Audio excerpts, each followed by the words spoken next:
அனைவருக்கும் வணக்கம். இந்த பதிவில் நம்ம எதை பற்றி பார்க்க போகிறோன்னு தெரிஞ்சுக்கிறதுக்கு முன்னாடி மறக்காமல் நம்ம சேனலை சப்ஸ்கிரைப் பண்ணிக்கோங்க. பக்கத்தில் இருக்கிற பெல் பட்டனையும் கிளிக் பண்ணிவிட்டு ஆளுங்கிற ஆப்ஷன் கொடுத்துட்டிங்கன்னா நான் போடுற வீடியோக்கள் எல்லாமே மிஸ் ஆகாமல் நோட்டிஃபிகேஷனில் வந்துடும். இந்த பதிவு மிகவும் முக்கியமான ஒரு பதிவு அப்படின்னே சொல்லாங்க. நம்மளை இத்தனை ஆண்டுகளாக பாடாய்படுத்திகிட்ருக்கிற அத்தனை விதமான தொல்லைகளும் நம்மளை விட்டு நீங்கணும். எப்படிப்பட்ட கஷ்டமாக இருந்தாலும் நம்மளை விட்டு நீங்கணும். அதே போல் நம்ம தெரிஞ்சும் தெரியாமல் ஏதாவது முன்னோர் வழிபாடு தான தர்ப்பணத்தில் ஏதாவது குறைகள் வச்சுருந்தோம் அப்படின்னாலும் அதெல்லாம் நீங்கி முன்னோர்களுடைய பரிபூர்ண ஆசி நமக்கு கிடைக்கணும் அப்படிங்கிறதுக்காக இப்போ நம்ம ஒரு பரிகாரம் செய்ய போகிறோம். இதை செஞ்ச அனைவருக்குமே நிச்சயம் பலன் கிடைக்கும் அப்படின்னே சொல்லலாம். இப்போ நாளைக்கு பார்த்திங்கன்னா நமக்கு சித்திரை மாதத்திற்குண்டான அமாவாசை திதியானது இருக்குதுங்க. நாளை ஏப்ரல் மாதம் 17ஆம் தேதி சித்திரை மாதத்தின் 4ஆம் தேதி நிறைஞ்ச வெள்ளிக்கிழமை நாளாக இருக்குது.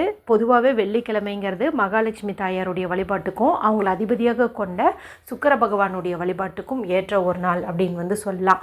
அதுவும் இது சித்திரையில் வரக்கூடிய முதல் வெள்ளிக்கிழமை. இந்த நாள்லேயே நமக்கு அமாவாசை அமைஞ்சிருக்கிறது சிறப்பு அப்படின்னு சொல்லலாம். ஒவ்வொரு மாதத்திலும் வரக்கூடிய அமாவாசை சிறப்புனாலும் இந்த சித்திரை அமாவாசை ரொம்ப ரொம்ப தனி சிறப்பு வாய்ந்ததுன்னே சொல்லலாம். இந்த நாளில் நம்ம வழிபாடு செய்யும்போது முன்னோர்களுடைய ஆசையும் அதே போல் குலதெய்வத்தினுடைய அருளும் பரிபூர்ணமாக நமக்கு கிடைக்கும்னு சொல்லப்படுது. மேலும் இது தமிழ் வருடத்தினுடைய முதல் மாதமாக இருக்குது. சூரியன் உச்சமாக இருக்கக்கூடிய ஒரு மாதம் அப்படின்னே சொல்லலாம். இந்த அமாவாசை அப்படிங்கிறது சூரிய வழிபாட்டுக்கு ஏற்ற ஒரு திதி அப்படின்னு சொல்லலாம். இந்த அமாவாசை திதி பார்த்திங்கன்னா நமக்கு இன்று இரவு 7:32 போதே தொடங்கிடுச்சு. இது நாளை மாலை 5:47 வரைக்கும் இருக்குது.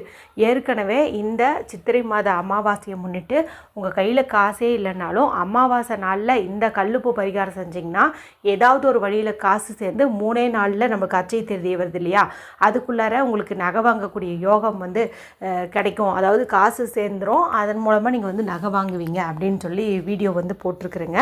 அது மட்டும் இல்லாமல் படையலிட்டு வழிபாடு செய்யக்கூடிய நேரம் என்ன, இந்த அற்புதமான நாளில் காகத்திற்கும் பசுவிற்கும் கொடுக்க வேண்டிய தானம் என்ன, அமாவாசை படையலில் இடம்பெற வேண்டிய காய்கள் என்ன என்பது குறித்தும் ஒரு தனி பதிவு இருக்குது. அது மட்டும் இல்லாமல் இன்றைக்கி வியாழக்கிழமை நமக்கு இரவே அமாவாசை திதி இருக்குது இல்லையா, அதனால் இந்த நாள்லேயே தண்ணீரில் ஒரு குறிப்பிட்ட பொருளை நீங்கள் போட்டுட்டு தூங்குங்க. ஒரே இரவுலேயே உங்களுடைய கஷ்டங்கள் நீங்கும் என்பது குறித்தும் சொல்லியிருப்பேன். இப்போ நான் மேலே சொன்ன வீடியோனுடைய லிங்க்கை எண்டு ஸ்க்ரீனில் கொடுக்குறேன், பார்க்காதவங்க பார்த்து பயன்படுத்திக்கோங்க.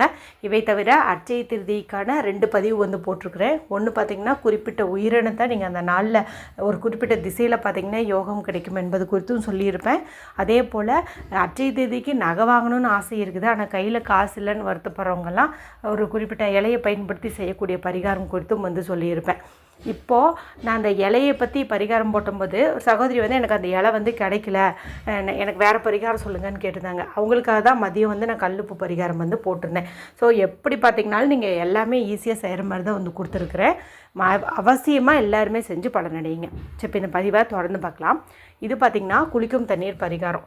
நம்மளுடைய சேனல் பொறுத்த வரைக்கும் எப்போதுமே சில விசேஷமான நாட்கள் வரும்போதும் திதிகள் வரும்போதும் குளிக்கும் தண்ணீர் பரிகாரங்கிறத தொடர்ந்து 3 ஆண்டுகளாக நான் உங்களுக்கு கொடுத்துட்ருக்குறேன். தினமுமே குளிக்கக்கூடிய தண்ணீரில் ஒரு சில பொருட்களை சேர்த்து குளித்தோம்னா நம்ம உடம்புக்கும் நல்லது, நம்மளுடைய ஆறாவுக்கும் நல்லதுன்னு சொல்லுவாங்க. தினம் அப்படி பண்ண முடியலைனாலும் இந்த மாதிரி விசேஷமான நாளில் பிரபஞ்ச சக்தி அதிகமாக இருக்கக்கூடிய நாளில் எடுத்துக்கிட்டோம் அப்படின்னாலே போதுமானதாக இருக்கும். இப்போ நாளைக்கு நமக்கு வெள்ளிக்கிழமை நாளில் வரக்கூடிய சித்திரை அமாவாசை நாளாக இருக்கிறதுனால இப்போ குளிக்கிற தண்ணீர் சுடு தண்ணியோ பச்சை தண்ணியோ ஒரு பக்கெட் அளவுக்கு நீங்கள் பிடிச்சி வச்சுக்கோங்க. இந்த ஒரு குளியல் முறையை ஆண்கள் பெண்கள் குழந்தைங்கள்னு எல்லாருமே எடுத்துக்கலாம், எந்த தவறுமே கிடையாது. மேலும் இதுக்கு எந்த ஒரு தீட்டுமே கிடையாது. இப்போ பீரியட்ஸில் இருக்கிறோம், நைட்டு அசைவம் சாப்பிட்டோம், வேற்று மதத்தை சார்ந்தவங்களாக இருக்கிறோம், அதெல்லாம் எதுவுமே கிடையாது. எல்லாருமே எடுத்துக்கலாம். மேலும் அடிக்கடி உடம்பு சரியில்லாமல் போகுது, கண்திருஷ்டி பட்ட மாதிரி இருக்குது, எது எடுத்தாலும் தோல்வியாக வருது அப்படிங்கிறவங்களும் அவசியமே இந்த குளியல் முறையை எடுத்துக்கிறதுங்கிறது சிறப்பு. இப்போ தண்ணீர் நீங்கள் பிடிச்சு வச்சுக்கோங்க. இதில் நம்ம 2 பொருள் போடணும். முதல் பொருள் என்ன அப்படின்னு பார்த்திங்கன்னா கல்லுப்பு. இந்த கல்லுப்பு அப்படிங்கிறது மகாலட்சுமி தாயின் அம்சம் பொருந்தியது. மேலும் கெட்ட சக்திகளை நம்மிடம் அண்ட விடாமல் காப்பாற்றக்கூடிய தன்மை கொண்டது. மேலும் இப்படி அமாவாசை பௌர்ணமி இந்த மாதிரி நாளில் நம்ம கடலில் போயிட்டு நீராடுறது நம்மளுடைய பாவத்தை போக்குன்னு சொல்லுவாங்க. ஆனால் எல்லாருக்குமே கடலில் போய் நீராடக்கூடிய பாக்கியம் கிடைக்கிறது இல்லையா. அதனால் கடல்லேருந்து கிடைக்கக்கூடிய இந்த உப்பை நம்ம தண்ணீரில் கலந்து குளிக்கிறது சிறப்பு. அதுவும் அமாவாசை நாளில் நம்ம கல்லுப்பு கலந்து குளிக்கும்போது கண் திருஷ்டி, இந்த உடம்பு வலி இதெல்லாம் வந்து போகும். மனக்குழப்பங்கள் சஞ்சலங்கள் இருக்குது அப்படிங்கும்போது அது எல்லாமே நம்மளை விட்டு நீங்கும். இதை நாங்கள் சமையலறையில் பயன்படுத்திகிட்டு இருக்கிறதையே வந்துட்டு எடுத்துக்கலாம், எந்த தவறும் கிடையாது. இப்போ ஒரு பிடி அளவுக்கு போட்டுக்கோங்க. அடுத்து நம்ம சேர்த்த வேண்டிய பொருள் தயிர். இந்த தயிருங்கிறது மகாலட்சுமி தாயாரின் அம்சம் பொருந்தியது, சுக்கிரனுக்கும் ஏற்ற ஒரு பொருள்னு சொல்லலாம்.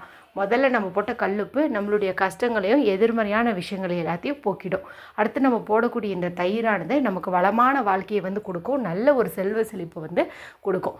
இந்த தயிர் நீங்கள் வீட்டில் உரைய வச்சதாக இருந்தாலும் சரி, கடையில் பேக்கெட்டாக வாங்கி வச்சிங்கனாலும் சரி, அதை நீங்கள் ஒரு சொட்டாவது கலந்து குளிக்கிறதுங்கிறது நல்லது. இந்த 2 பொருள் தான். இந்த 2ஐயும் போட்டுட்டு 2ஐயும் பயன்படுத்தி நீங்கள் தலைக்கும் குளிக்கலாம், உடம்புக்கும் குளிக்கலாம். ஒருவேளை ஆல்ரெடி குளித்ததுக்கு அப்புறமா தான் இந்த வீடியோ உங்கள் கண்ணில் பட்டுச்சு அப்படிங்கும்போது நாளைய நாளில் நமக்கு 5:47 வரைக்குமே இந்த அமாவாசை திதி வந்து இருக்குது.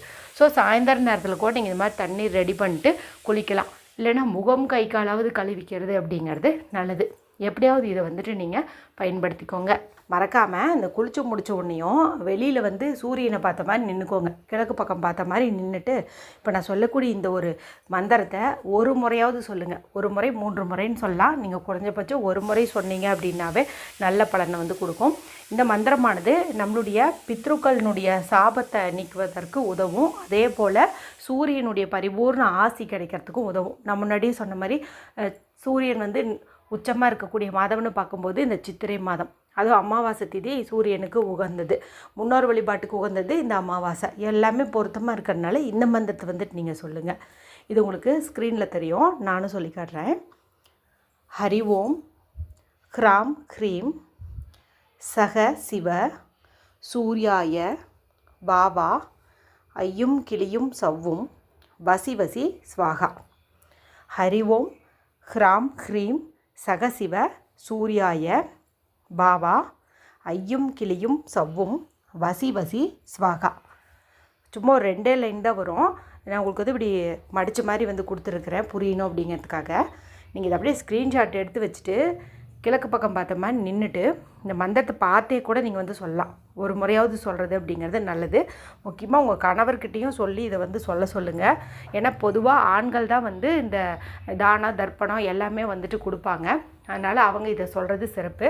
மேலும் இந்த மந்திரத்தை நீங்கள் சொல்லும்போது ஒரு சொம்பில் தண்ணீர் வச்சுட்டு இடது கையில் அந்த தண்ணீர் வந்து வச்சுக்கோங்க. சொம்பை வலது கையில் இப்படி கொஞ்சம் ஊற்றி அதை அப்படியே வந்துட்டு நீங்கள் தார வத்துருங்க. அதாவது இப்படி நீர் வந்து தானம் கொடுக்குற மாதிரி நிலத்தில் கொஞ்சம் நீங்கள் ஊற்றலாம்.